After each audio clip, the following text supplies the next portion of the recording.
జగిత్యాల రాజకీయాలు ఆసక్తికరంగా మారాయి. జగిత్యాల ఎమ్మెల్యే సంజయ్ కుమార్ టార్గెట్ గా బీజేపీ పాలిటిక్స్ నడుస్తున్నాయి. సంజయ్ని అవమానించేలా వ్యవహరించిన బీజేపీ జగిత్యాల ఇన్ఛార్జ్ భోగ శ్రావణి తీరుపై జిల్లాలో పెద్ద చర్చ జరుగుతోంది. కేంద్రీయ విద్యాలయం భూమి పూజ సందర్భంగా అతిథులను సత్కరించిన శ్రావణి ఎమ్మెల్యే సంజయ్కి సాల్వా కప్పలేదు. మంత్రి అడ్లూరి లక్ష్మణ్, విప్ ఆది శ్రీనివాస్, చొప్పదండి ఎమ్మెల్యే మేడిపల్లి సత్యంకు సాల్వా కప్పి ఎమ్మెల్యే సంజయ్ కుమార్ కు కప్పకుండా అవమానించేలా వ్యవహరించిన భోగ శ్రావణి తీరు వివాదాస్పదంగా మారింది. మరోవైపు ఎమ్మెల్యే సంజయ్ పట్ల శ్రావణి వ్యవహరించిన తీరు సరికాదన్న అభిప్రాయం వ్యక్తమవుతుంది. కనీసం సహచర ఎమ్మెల్యేలు సైతం స్పందించకపోవడంతో అందరూ కలిసి సంజయ్ని ఒంటరి చేస్తున్నారంటూ పొలిటికల్ టాక్ నడుస్తుంది. ఇదే అంశానికి సంబంధించిన పూర్తి డీటెయిల్స్ మా కరెస్పాండెంట్ సతీష్ అడిగి తెలుసుకుందాం. సతీష్.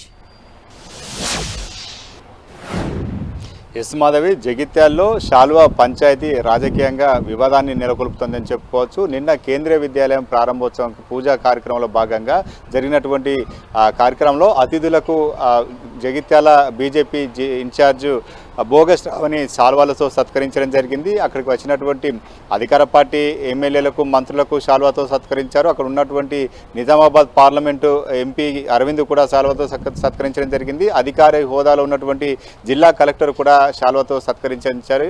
కానీ అక్కడే ఉన్నటువంటి local MLA, Jagtial MLA Sanjay కుమార్కు మాత్రం శాల్వా కప్పకుండా రాజకీయంగా ఎటువంటి వారి మధ్య ఉన్నటువంటి వైరుధ్యాన్ని ప్రదర్శించే విధంగా ఇటు బీజేపీ జిల్లా ఇన్ఛార్జ్ ఉన్నటువంటి భోగ శ్రావణి వ్యవహరించినట్లుగా స్పష్టమవుతుంది. శ్రావణి కావాలని చెప్పి రాజకీయంగా ఉన్నటువంటి వారిద్దరి మధ్య ఉన్నటువంటి జగడం నేపథ్యంలోనే శాల్వాతో కప్పకుండా ఉంటుందని చెప్పి కొంతమంది అభిప్రాయం వ్యక్తం చేస్తుండగా, మరికొంతమంది మాత్రం ఎంపీ అరవింద్ ఇటీవల ఎమ్మెల్యే సంజయ్ కుమార్ను టార్గెట్ చేసి కేవలం విమర్శలు చేస్తున్నారు. కేవలం సంజయ్ కుమార్ను టార్గెట్గానే జగిత్యాల్లో రాజకీయంగా పావులు కదుపుతున్నారు. ఇటు బీజేపీ ప్రత్యర్థిగా ఉన్నటువంటి బీఆర్ఎస్ను విమర్శించడం లేదు. కేవలం కాంగ్రెస్ చేరినటువంటి సంజయ్ కుమార్ను టార్గెట్ చేస్తూ విమర్శ చేశారు. అరవింద్ సూచన మేరకే ఇటు సంజయ్ కుమార్కు శాల్వా కప్పకపోయి ఉంటుందని చెప్పి మరికొంతమంది అభిప్రాయం వ్యక్తం చేస్తున్నారు.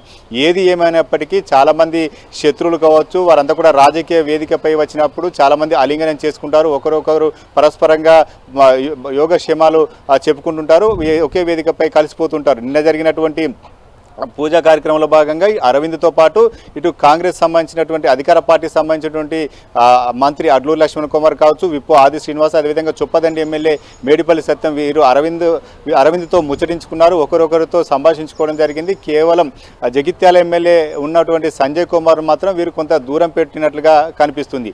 ఇదే విధంగా మాటలతో తన శత్రువును విమర్శించకుండా ఇటువంటి అవమానిస్తే ఇంకా ఎక్కువగా రాజకీయంగా పెయిన్ ఉంటుంది. కాబట్టి ఆ పెయిన్ ఏంటో తెలిసే విధంగానే ఇటు బీజేపీ శ్రేణులు వివరించినట్లుగా ఒక విమర్శ కూడా వ్యక్తమవుతున్న నేపథ్యంలో ఏది ఏమైనప్పటికీ వయసులో పెద్ద కావచ్చు, ఆ ప్రోటోకాల్ ప్రకారం కావచ్చు, ఒక ఎమ్మెల్యే స్థానిక ఎమ్మెల్యేలకు శాల్వా కప్పకుండా ఇటు భోగ శ్రావణి వివరించిన తీరు మాత్రం కొంత విమర్శలకు తావిస్తుందని చెప్పుకోవచ్చు. రాజకీయంగా ఎటువంటి వైరుధ్యం ఉన్నా, ఎటువంటి విమర్శలు చేసుకున్నా, వ్యక్తిగతంగా కావచ్చు, వయసు రీత్యా కావచ్చు, అతనికి పదవి రీత్యా కావచ్చు, కొంత సత్కరించి ఉండాల్సింది. కానీ అతను అటువంటి సత్కారం చేయకుండా ఇలా చీత్కారం చేసిందనేది మాత్రం కొంత భోగ శ్రావణి పైన కొంతమంది విమర్శలు వ్యక్తం చేస్తున్న పరిస్థితి. ఇటువంటి వాటిపైన ఎమ్మెల్యే సంజయ్ కుమార్ కూడా కొంత లైట్గా తీసుకున్నారని తెలుస్తుంది. తనపైన కావాలని చెప్పే కొంతమంది రాజకీయంగా పనిగట్టుకొని తనపైన విమర్శలు చేస్తున్నారు. ఇటువంటి అవమానాలు కూడా చేసేటువంటి ప్రయత్నం చేస్తున్నప్పటికీ మనం కూడా సంజయ్ కుమార్ను సంప్రదించే ప్రయత్నం చేస్తాం. ఇవన్నీ కూడా రాజకీయంగా సహజంగా జరిగేటువంటి పరిణామాలే. అయినా వీటన్నిటి కూడా డోంట్ కేర్ అనే సమాధానం మాత్రం